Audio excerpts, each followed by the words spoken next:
یہ جو حضور کی ہی حیات طیبہ کے دوران ایک بغاوت کی سی کیفیت عرب کے اندر پیدا ہو گئی اور بڑی زبردست خانہ جنگی ہوئی حضور کے وصال کے فوراً بعد. پھر خلفائے ثلاثہ جو ہیں وہ شہید کیے گئے. اس کا تاریخی پس منظر بھی آپ کو سمجھ میں نہیں آ سکتا یہ کیوں ہے. یہ آئسولیٹڈ واقعات نہیں ہیں، یہ در حقیقت ایک بات سمجھ لیں گے تو سمجھ میں آ جائیں گے. وہ کیا ہے؟ ہر ریولوشن کا خاصہ ہے، یہ لازمی بات ہے کہ جب وہ کامیاب ہو جاتا ہے تو اس کے کچھ عرصے کے بعد کاؤنٹر ریولوشنری موومنٹ شروع ہوتی ہے. ہوتا کیا ہے؟ ایک جماعت انقلاب لانے کے لیے کھڑی ہوئی، اس نے قربانیاں دیں، اس نے سب تقاضے پورے کیے. جو مخالفین تھے وہ مخالفت کرتے رہے، مقابلہ کرتے رہے، ریزسٹ کرتے رہے. ایک جگہ پر آ کر محسوس کیا کہ اب ہم ریزسٹ نہیں کر سکتے. It's no use continuing resistance, لہذا سر جھکا لو بھائی. میں کہا کرتا ہوں اس کو پنجابی میں جو کہتے ہیں نیوی پاؤ، اس وقت جو ہے سر جھکا لو، لیکن ذرا وقت ملے گا پھر ہم ذرا موقع محل دیکھ کر وار کریں گے. یہ ہر ریولوشن کا خاصہ ہے، ہر ریولوشن کا، کہ آخری سٹیج پر آ کر مخالفین جو انقلاب کے ہوتے ہیں وہ دب جاتے ہیں، چھپ جاتے ہیں، کور لے لیتے ہیں اور پھر موقع دیکھتے ہیں اور موقع پر پھر وہ بغاوت کرتے ہیں، اس ریولوشن کو ختم کرنے کی کوشش کرتے ہیں. یہ چیز جو ہے اگر آپ کو سمجھ میں آ جائے تو در حقیقت وہ واقعات جو ہیں جن کی طرف میں نے اشارہ کیا کہ حضور کی زندگی ہی کے اندر وہ آثار شروع ہو گئے تھے. چنانچہ مدعیان نبوت کھڑے ہو گئے.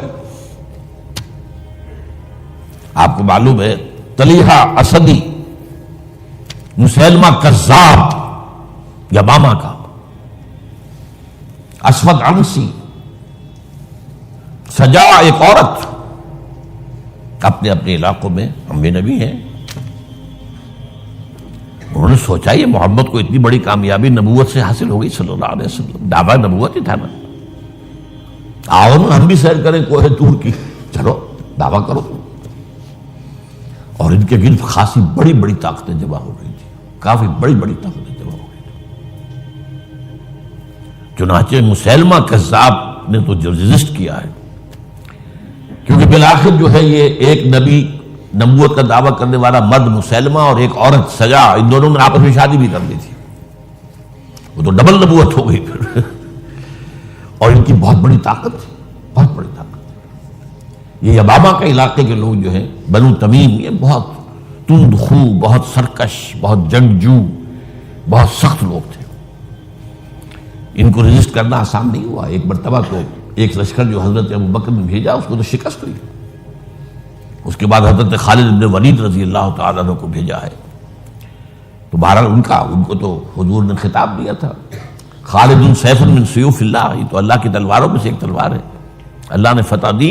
لیکن لگ بھگ 1200 صحابہ شہید ہوئے ہیں اس جنگ میں، جن میں 500 حفاظ بھی تھے. چنانچہ اسی سے اندیشہ پیدا ہوا تھا کہ یہ تو قرآن مجید ضائع ہو جائے گا، ابھی تک ہمارے پاس کتابی شکل میں تو ہے نہیں، در چھپے ہوئے نسخے چھاپا کھانا کا سوال ہی نہیں تھا. اصل حفاظت اس کی سینوں کے ذریعے سے ہو رہی تھی. اگر حفاظ کا یہ معاملہ ہوا تو قرآن مجید ضائع نہ ہو جائے. اس پر حضرت ابوبکر سے کہا گیا کہ آپ اس قرآن کو جمع کروائیں اور اسے ایک کتابی شکل دیں. پہلے ریلکٹنٹ رہے حضرت ابوبکر کہ جو کام حضور نے نہیں کیا میں کیوں کروں، لیکن پھر جب دلائل سامنے آئے کہ واقعتاً تقاضا ہے تو آپ نے مانا. پھر جو بھی کاتبان وحی تھے حضور کے زمانے سب کو جمع کیا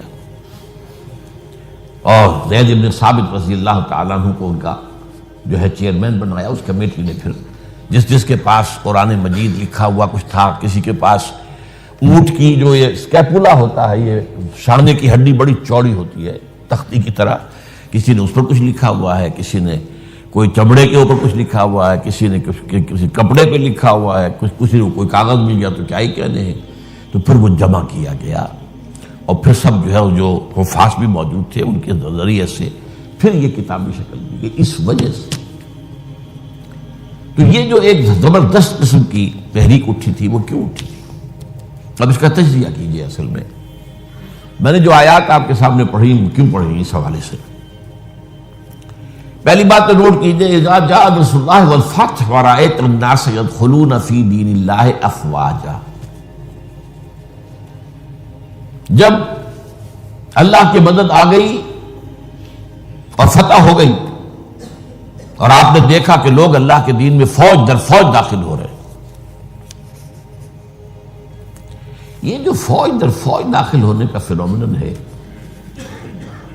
کیا اس میں یہ بات سمجھ میں آتی ہے کہ سب کے سب خالص مخلص مومن تھے؟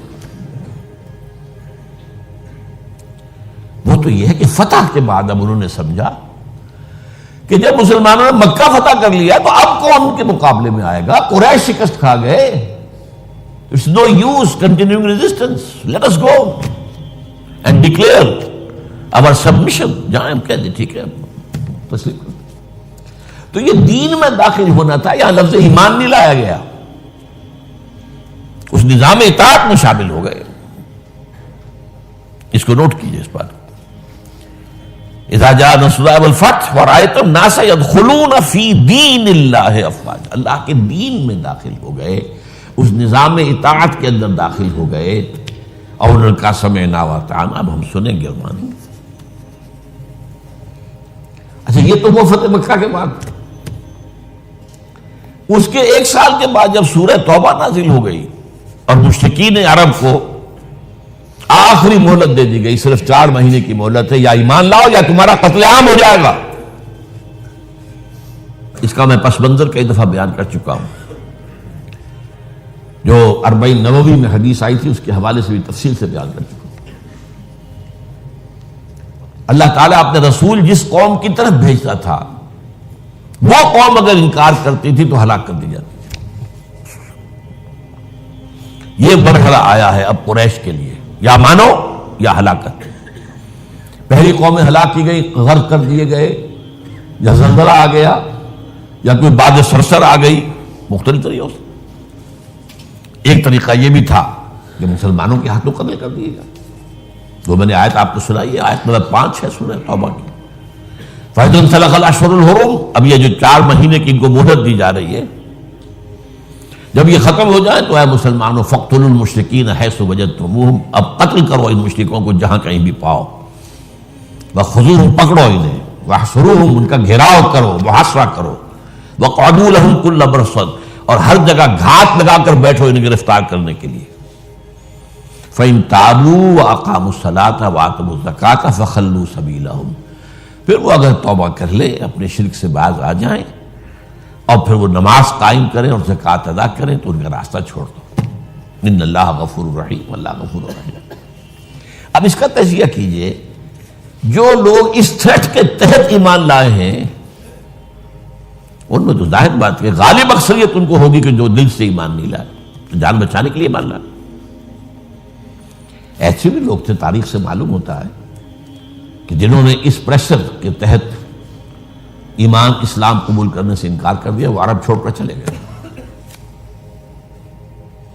کہتے ہیں کہ یہ جو ہمارا ایک کافرستان ایک علاقہ ہے، یہ جو واق خان کی پٹی کے ساتھ ہی ہے، اور اس کے ساتھ ملتا ہوا ایک صوبہ ہے نورستان افغانستان میں.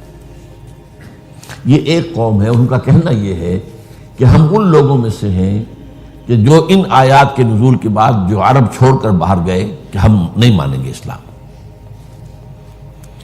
پھر جیسے جیسے ہم بڑھتے گئے پیچھے پیچھے اسلام بھی آ رہا تھا، فتوحات ہو رہی تھی، تو آگے آگے ہم پیچھے پیچھے اسلام، یہاں تک کہ ہم آ کر ہمارے آباء و اجداد ان پہاڑوں میں آ کر انہوں نے پناہ لے لی. یہ چترال کا علاقہ، یہ سارا جو ہے یہاں پر. تو یہ کہتے تھے ہم ان قرشیوں میں سے ہیں. ان کا ایک سردار اور ایک عالم مجھ سے ملا بھی تھا. اس کے بعد یہ ہوا کہ وہ علاقہ تقسیم ہو گیا. احمد شاہ ابدالی نے جب بنایا ہے نیا نقشہ افغانستان کا تو اس میں سے ایک حصہ اس علاقے کا افغانستان میں چلا گیا. وہاں امیر دوست محمد والی کابل نے انہیں کر دیا، ایک وارن کر دیا کہ اب اتنی مہلت کے اندر ایمان لاؤ یا قتل کر دیے جاؤ گے. یعنی وہ سزا جس سے بھاگے تھے تمہارے آباء و اجداد وہ یہاں آ جائے گی. وہ ایمان لے آئے. وہ علاقہ نورستان کہلاتا ہے, اسلام کے نور سے منور ہو گیا ہوا. اور اس کے ساتھ کا علاقہ پاکستان میں وہ ابھی تک کافرستان ہے. اس کو انہوں نے بلکہ ہماری حکومت نے بھی مینٹین کیا ہوا ہے. وہاں کسی کو تبلیغ کی اجازت نہیں ہے, کچھ نہیں ہے. وہ چاہتے ہیں کہ یہ سیاحت کے لیے سیاحوں کی آمد کو دیکھیں آ کر ان لوگوں کو, تو وہ برقرار رکھا ہو پورا علاقہ. بہرحال یہ کیفیت اب تجزیہ یہ کرنا ہے کہ جو لوگ اس وقت ایمان لائے ان میں اگر اکثریت نہیں تو باہر بہت بڑی تعداد ایسے لوگوں کی تھی کہ جنہوں نے صرف جان بچانے کے لیے وہ جو ہے وہ اپنا ایمان لانا جو ہے اور اسلام میں داخل ہونا قبول کیا, ورنہ حقیقت میں وہ اسلام میں تھا. اس کے بعد حضرت ابوبکر کی خلافت کے دوران اس سے بھی بڑا فتنہ کھڑا ہو گیا. ہم زکوٰۃ نہیں دیں گے, زکوٰۃ جو ہے وہ ہم دیں گے, خود تقسیم کر لیں گے, خود تقسیم کر دیں گے. حضرت ابوبکر رضی اللہ تعالیٰ عنہ نے طے کیا ان کے خلاف جہاد, جنگ. کیونکہ یہ سورہ توبہ کی 5ویں آیت کے اندر بھی یہ ہے, 2 شرطیں ہیں. اگر وہ توبہ کریں اور نماز قائم کریں اور زکوٰۃ دیں. اسی کے حوالے سے جب کہا گیا تھا حضرت ابوبکر سے کہ آپ ان کے خلاف قتال نہ کیجیے, یہ مرتد تو نہیں ہوئے, اسلام سے منکر نہیں ہوئے, کوئی نئی نبوت کو دعوت نہیں کیا, اور زکوٰۃ کے بھی منکر نہیں ہے اس معنی میں کہ زکوٰۃ نہیں دیں گے. کہتے کہ ہم خود جو ہے اس زکوٰۃ کا بندوبست کریں گے. یہ عظیمت تھی حضرت ابوبکر کی رضی اللہ تعالی عنہ. آپ نے کہا کہ اگر یہ حضور کے زمانے میں اونٹ دیتے تھے زکوٰۃ میں اور ساتھ ہی اس کو باندھنے والی رسی بھی دیتے تھے, اب اگر یہ کہیں گے کہ اونٹ لے جاؤ رسی نہیں دیتے تو بھی میں جنگ کروں گا. ایسے پیارے الفاظ ہیں. ایبدل الدین وانا حی, کیا دین میں تبدیلی کر دی جائے گی, دین میں ترمیم کر دی جائے گی جبکہ ابھی میں زندہ ہوں؟ میرے ہوتے یہ نہیں ہو سکتا. حالانکہ حضرت عمر فاروق جیسی شخصیت بھی مشورہ دے رہی تھی. دیکھیے 2 محاذ پہلے کھلے ہوئے ہیں. جیش اسامہ کو حضور نے تیار کیا تھا, آپ نے بھیج دیا, ٹھیک کیا. پھر جو نبوت کے دعوے دار تو کھلے مرتد ہو گئے, ان کے خلاف جہاد تو بالکل ضروری تھا. اب تیسرا یہ محاذ نہ کھولے. ابھی مسلمانوں کے دل ویسے زخمی ہیں, حضور کے انتقال کے بعد مورال جو ہے مسلمانوں کا گرا ہوا ہے. لیکن یہ عظیمت تھی حضرت ابوبکر. اب اس کو یوں سمجھیے ذرا تاریخی اعتبار سے تجزیہ کیجیے. اسلام کی فتح کا مطلب مذہبی اعتبار سے کس کی شکست تھی اور سلطنت کے اعتبار سے کس کی شکست تھی, اسی سے پتہ چلے گا کہ کاؤنٹر ریولیوشنری موومنٹس وہیں سے آئیں گی. اسلام کے غلبے کا مطلب تھا شرک کا خاتمہ. لہذا جو مشرک تھے عرب کے سابق جو اسلام لے آئے تھے, قالت الاعراب آمنا قل لم تؤمنوا ولکن قولوا اسلمنا, پورا تقریباً بدو عرب مرتد ہو گئے. بدو عرب, یہ مکہ مدینہ یہ شہر یہ بچے ہیں, ورنہ اکثر و بیشتر یہ اعراب. اسی لیے اس آیت میں الفاظ کہ قالت الاعراب آمنا قل لم تؤمنوا ولکن قولوا اسلمنا ولما يدخل الايمان في قلوبكم. انہی میں سے یہ مدعیان نبوت اٹھے, انہوں نے ہی زکوٰۃ کا انکار کیا. تو پہلا کاؤنٹر ریولیوشن حضور کے ریولیوشن کے خلاف جزیرہ نما عرب سے اندر سے برآمد ہوا ہے, مدعیان نبوت کی شکل میں اور منکرین زکوٰۃ کی شکل میں. بہرحال حضرت ابوبکر صدیق رضی اللہ تعالی عنہ کی جو اقبال نے اشعار کہے ہیں حضرت ابوبکر کی شان میں, اگرچہ ویسے تعداد دیکھی جائے تو حضرت علی, حضرت حسین کے, حضرت فاطمہ رضی اللہ تعالیٰ عنہ کی شان میں جو اشعار ہیں وہ بہت زیادہ ہیں تعداد میں, لیکن حضرت ابوبکر کی شان میں بھی چند اشعار جو ہیں لیکن وہ بہت ٹاپ کے. امن الناس بر مولائے ماں, کلیم اول سینائے ماں, ہمت او کشت امت راچو ابر, ثانی اسلام و غار و بدر و قبر. یہ 2 اشعار بڑی بڑی یوں سمجھ لیجیے کہ غزلوں پر اور مسئلے اٹھائے. امن الناس, حضور نے فرمایا تھا مجھ پر جس نے کوئی احسان کیا ہے میں نے بدلہ چکا دیا سوائے ابو بکر کے. اس کے احسانات کا بدلہ صرف اللہ دے گا. امن الناس بالموت، میرے مولا محمد صلی اللہ علیہ وسلم پر سب سے زیادہ احسان کرنے والا کون؟ ابو بکر. اور کلیم اول سینا ماں، جیسے صحرائے سینا پر، کوہ سینا پر حضرت کلیم اللہ سے ہم کلام ہوئے، تو نبوت محمدی کے پہاڑ پر سب سے پہلے ابو بکر آئے. کلیم اول سینا ماں. ہمت، یہ لفظ تھا جو میں چاہتا تھا لانا. ہمت، ان کے اندر جو ہمت تھی، جو ول پاور تھی، ہمت وہ کشت ملت رات جو ابر، وہ تو بالکل ایسے ہے کہ جیسے کسی کھیتی کے اوپر ابر کا پانی برسے تو کھیتی لہلا اٹھتی ہے. یہ کام کیا ہے ہمت ابو بکر نے رضی اللہ تعالی، عظیمت. اور پھر جو بات کہی ہے ثانی اسلام و غار و بدر و قبر، پورے دیوان اسے ایک مصرے کے اوپر جو ہے نثار کر دیے جائیں. اسلام میں بھی نمبر 2 حضور کے بعد پہلے کون؟ ابو بکر. غار میں نمبر 2، غار ثور میں حضور کے ساتھ کون؟ ابو بکر. بدر میں نمبر 2، جب وہ بنا دی گئی تھی جھونپڑی اور وہاں حضور سجدے کر رہے تھے دعائیں، کون کھڑا تھا پہرے پر تلوار لے کر؟ ابو بکر. قبر میں نمبر 2، حضور جہاں دفن ہوئے وہیں نمبر 2 پر دفن ہوئے حضرت ابو بکر. بہرحال یہ جو پہلا کاؤنٹر ریولیوشنری موومنٹ تھی جو عرب سے اٹھی ہے، حضرت ابو بکر کی ہمت و عظیمت نے اس کو کچل کر اور گویا کہ کنسولیڈیٹ کر دیا اثر نو ریولیوشن آف محمد صلی اللہ علیہ وسلم کو. وہ انقلاب پھر محکم ہو گیا، مستحکم ہو گیا. اور اب حضرت عمر کے حوالے ہو گئی بات. اچھا، مذاہب میں کس مذہب نے سب سے زیادہ زک اٹھائی اسلام سے؟ پہلے شرک، دوسرا یہودیت. عیسائیت سے تو مقابلہ ہوا ہی نہیں، کوئی جنگ نہیں ہوئی رہی عیسائیوں سے. غزوہ موتا ہوا لیکن وہ بھی آخری دنوں میں. اور میں کئی دفعہ بیان کر چکا ہوں کہ عیسائیوں کا طرز عمل مسلمانوں کے ساتھ بہت بہتر تھا. نجاشی نے پناہ دی تھی، ہرقل جو ہے تیار تھا اسلام لانے کے لیے.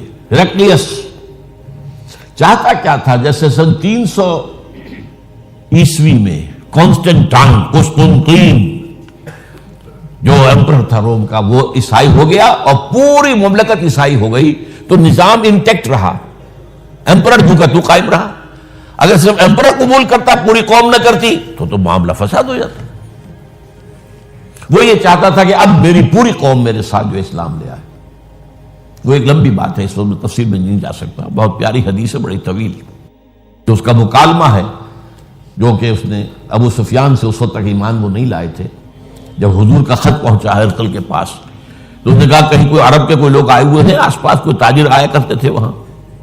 معلوم وہاں ایک قبیلہ آیا ہوا تو ان میں وہ ابو سفیان قبیلہ لے کر گئے ہوئے تھے، ان کو بلایا گیا. بہرحال وہ ایک لمبی بات ہے، حدیث ہے موجود بخاری کے. یہودیت کی کمر ٹوٹی. 3 ان کے قبیلے تھے بڑے زوردار، وہ مدینے سے نکالے گئے.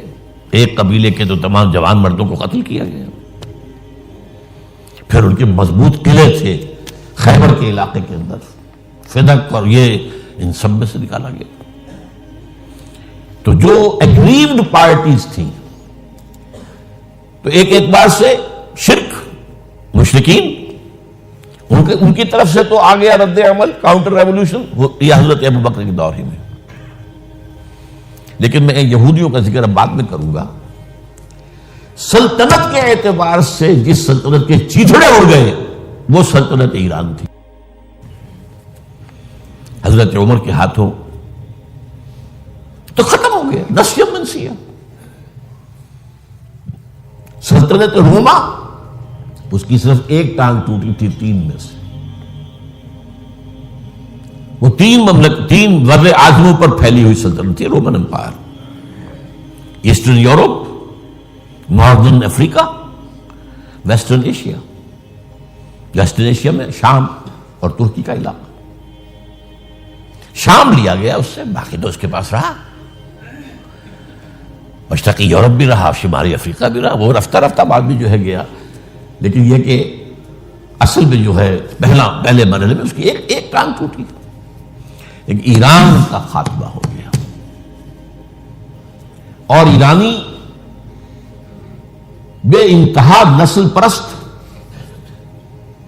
ان میں اپنی ریشیل سپیریورٹی کا بہت احساس ہے، نسلی برتری کا،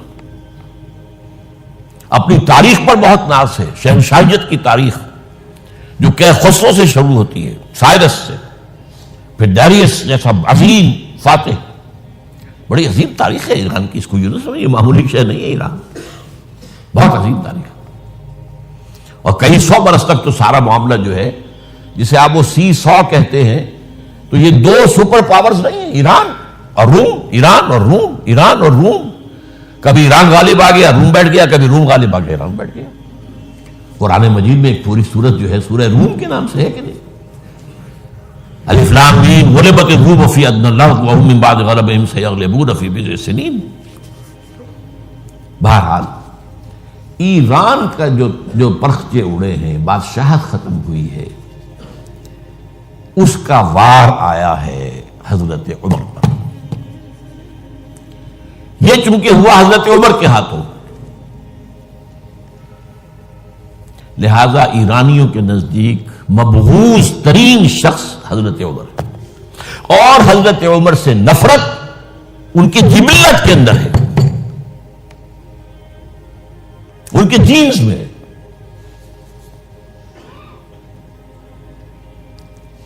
چنانچہ کس نے شہید کیا حضرت عمر کو؟ ابو لولو فیروز، ایک ایرانی غلام تھا حضرت مغیرہ کا رضی اللہ تعالی عنہ۔ اس نے آ کر حضرت عمر سے شکایت کی کہ حضرت مغیرہ جو ہیں ان سے مکاتبت میں کر رہا ہوں، وہ مجھ سے بہت زیادہ پیسے مانگ رہے ہیں۔ مکاتبت یہ تھی کہ غلام طے کر لیتا تھا کہ میں کمائی کر کے تمہیں اتنے پیسے دے دوں گا تو مجھے تم آزاد کر دینا، مکاتبت کہلاتا تھا کہ وہ اتنے پیسے مانگتے ہیں، بہت زیادہ زیادتی کر رہے ہیں۔ حضرت عمر نے پوچھا کہ تم کیا کیا کام جانتے ہو؟ اس نے گنوایا، میں یہ بھی جانتا ہوں، یہ بھی جانتا ہوں، یہ بھی جانتا ہوں، میں ترخان بھی ہوں، میں فلاں بھی ہوں، میں چکیے بھی بناتا ہوں، میں یہ بھی کرتا ہوں۔ تو فرمایا کہ پھر تم پر یہ زیادہ نہیں ہے، جو مغیرہ تمہارے اوپر جس قدر رقم ڈال رہے ہیں زیادہ نہیں ہے، اور دیکھنا مجھے ایک چکی بنانی جانتے ہو تو ایک چکی مجھے بھی بنا کے دینا۔ کہا آپ کو تو میں وہ چکی بنا کے دوں گا جو ساری دنیا یاد کرے گی، دھمکی دے گئے۔ اور حضرت عمر نے پہچان لیا تھا کہ دھمکی دی اس نے۔ دوسری طرف اس کی پشت پر کون تھا؟ ہرمزان، یہ ایک بار جرنیل تھا ایرانی، شکست ہوئی، گرفتار ہو کر آیا، کیونکہ بہت بڑا وار کرمنل تھا۔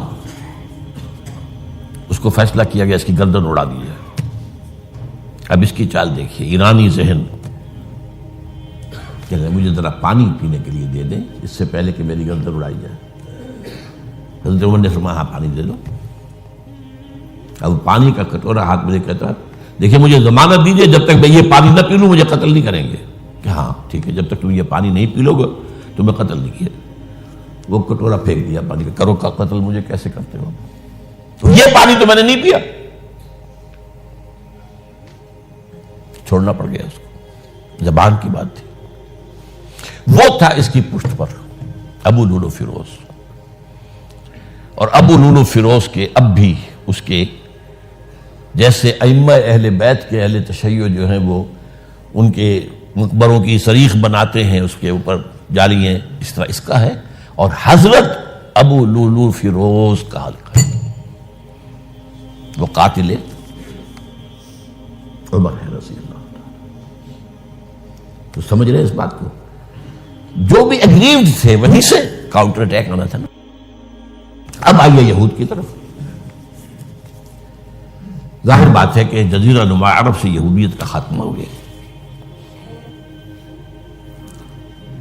اس کے بعد مجھے اکثر اس معاملے میں یاد آ جایا کرتی ہے ایک پکچر کبھی کسی زمانے میں دیکھی تھی، ہیلن آف ٹرائے۔ وہ ٹرائے کا گھوڑا تو بہت سے لوگوں نے سنا ہوگا، کہانی ایسی ہے کہ ان کے تو اسپارٹا اور ٹرائے کے آپس میں جنگ تھی، اس میں وہ گھوڑا ایک بنا کر اس کے اندر چھپا کر فوجیوں کو وہ شہر کے اندر لے گئے تھے۔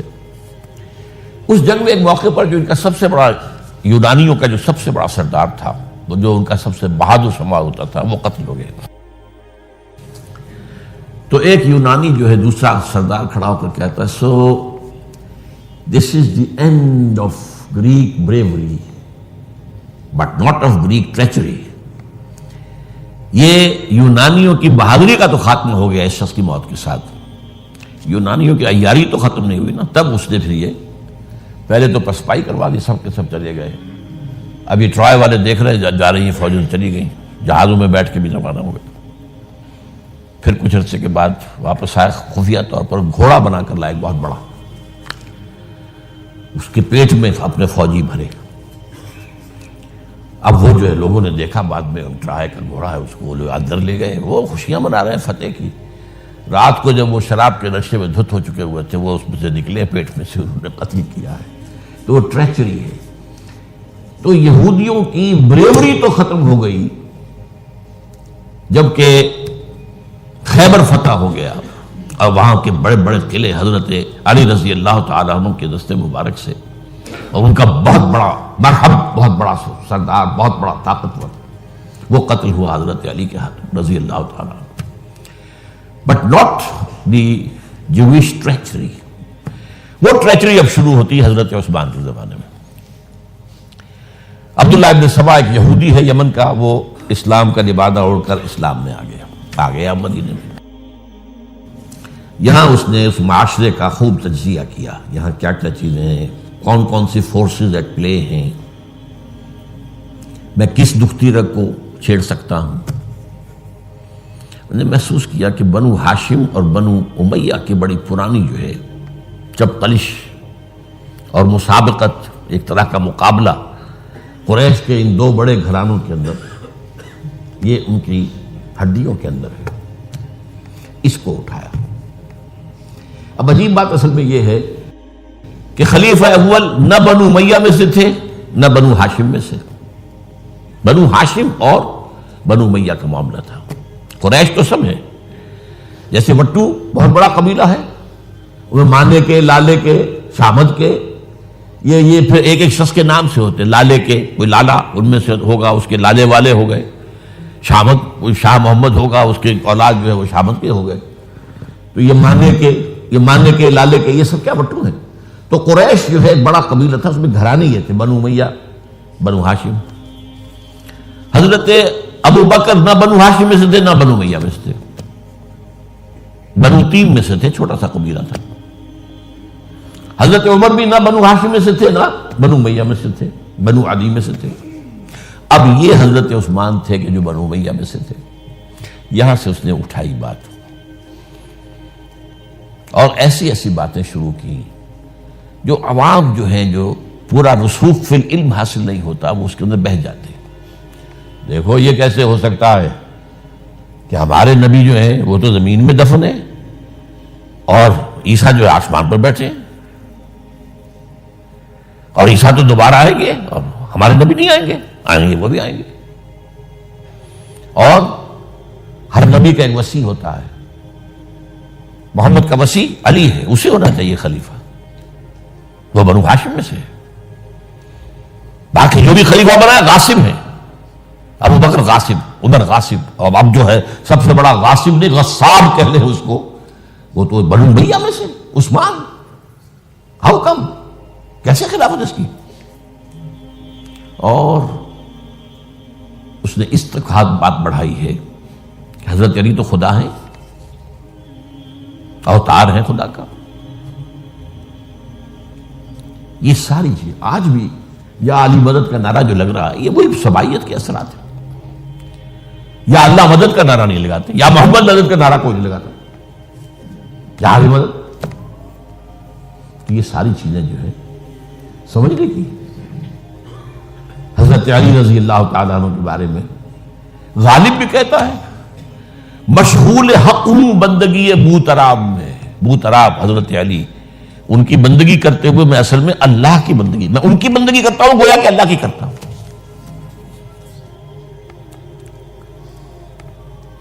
ہر چند علی کی ذات نہیں ہے خدا کی ذات، لیکن نہیں ہے ذات خدا سے جدا علی۔ یہ ساری باتیں اس نے پھیلائی اور فتنہ برپا کر، اور اس کی ایک خاص ٹیکنیک اس نے ایجاد کی۔ سب سے پہلے اس نے جا کر کوفے میں اپنا میدان جمایا۔ حضرت عثمان کے بارے میں تو اپنا بہت ہی، وہ تو اپنے رشتہ داروں کو پالتا ہے، ان کو عہدے سارے اپنے رشتہ داروں کو دے دیے ہیں، اور انہیں دولت انہیں دیتا ہے، یہ کرتا، معاذ اللہ معاذ اللہ۔ وہاں پہ ذرا کسی نے جو وہاں کے گورنر تھے ذرا بات پرس کی، تو وہاں اپنے ہم خیال چھوڑ کر شام چلا گیا، وہاں جا کے وہی بات، وہاں ایک گروپ بنا لیا، پھر مصر چلا گیا، وہاں جا کر وہی بات۔ اب ظاہر بات ہے اس زمانے میں نہ کوئی ٹیلی کمیونیکیشن، نہ کوئی ٹیلی فون، نہ کوئی تار، کوئی اطلاعات کا وہاں پہنچنا وغیرہ، اس میں یہ ہے کہ وہ فتنہ تو جنگل کی آگ کی طرح بڑھ گیا، اس کا معالجہ کرنے والا جو ہے، اس میں حضرت معاویہ نے کہا بھی رضی اللہ تعالیٰ عنہ، آپ ہمیں اجازت دیں، ہم آ کر کچل دیں ان کو۔ گورنر تھے شام کے، انہوں نے کہا میں فوجیں لے کر آتا ہوں، ان کو کچل دیتا ہوں۔ حضرت عثمان فرماتے نہیں، جب تک یہ کوئی ایسا جرم کر نہ دیں کہ جس پر وہ گویا کہ زد میں آ جائیں، قانون کی زد میں۔ اگر یہ مجھے قتل کرنا چاہتے ہیں قتل کر دیں، پھر اس سے قصاص لے لینا، لیکن جب تک یہ قتل کرتے نہیں تو میں کس جرم میں انہیں ماروں؟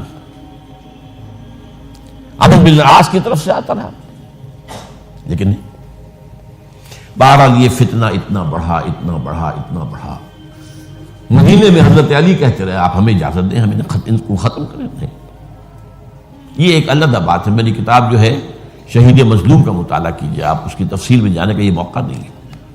یہ کتنی بڑی عظیمت ہے، لوگ سمجھتے ہیں کہ یہ تو بڑی کمزوری دکھائی حضرت عثمان، میں کہتا ہوں اس سے بڑی عظیمت کوئی نہیں ہو سکتی۔ انہوں نے کہا میں کسی کلمہ گو کی جان لینے کو تیار نہیں ہوں جب تک کہ اس کے اوپر کوئی جرم ثابت نہ ہو جائے۔ کلمہ گو ہے، آپ اندازہ کیجئے، اس پر اڑے رہنا، ڈٹ جانا۔ یہ تو وہی بات ہے جو حابیل نے کہی تھی اپنے بھائی سے قابیل سے کہ بھائی جان اگر آپ مجھے قتل کرنے کے لیے ہاتھ بڑھائیں گے تو میں تو اپنا ہاتھ نہیں اٹھاؤں گا آپ کو قتل کرنے کے لیے۔ میں تو چاہتا ہوں کہ آپ اپنے گناہوں کے ساتھ میرے گناہ بھی لے جائیں، مجھے قتل کر دیں گے تو میرے گناہ جو حساب ہے آپ کے خاتم ہو جائیں گے۔ حضرت عثمان 1000 مربع میل کا رقبہ ہے جس کے اوپر کہ ان کی حکومت چل رہی ہے، اور فوجیں ہیں مصر سے اور دمشق سے بار بار اجازت مانگ رہی ہیں۔ یہاں حضرت طلحہ، حضرت زبیر، حضرت علی اجازت مانگ رہے ہیں، نہیں، جب تک یہ کوئی جرم کر نہ لیں اس وقت تک نہیں۔ جب یہ جرم کر لیں گے پھر تم لینا، اس سے قصاص سزا دے دینا۔ چنانچہ آخری وقت تک بھی یہ ہوا ہے کہ حضرت علی کے دونوں صاحبزادے حضرت حسن، حضرت حسین، حضرت عثمان کے دروازے پر کھڑے پہرا دے رہے تھے، عبداللہ ابن زبیر پہرا دے رہے تھے، لیکن وہ جو بلوائی تھے وہ پچھواڑے سے کہیں دیوار پھلانگ کے گئے، انہوں نے حضرت عثمان کو شہید کیا رضی اللہ تعالیٰ۔ یہ ہے اصل میں یہودیت کا بیک لیش، یہودیت کا انتقام، اور جو سازشی ذہن اللہ نے ان کو دے رکھا ہے اس میں کوئی شک نہیں۔ ذہین انتہائی تباہ قوم ہے، لیکن ان کا جسے ہم کہتے ہیں ایول جینیس، تو اس کی ان کی ذہانت کا جو ہے میدان سازش، اور اس میں اتنے ماہر ہیں کہ وہ زخم لگایا ہے اسلام کو، جسد ملی کو، ابھی تک اس سے خون نکل رہا ہے۔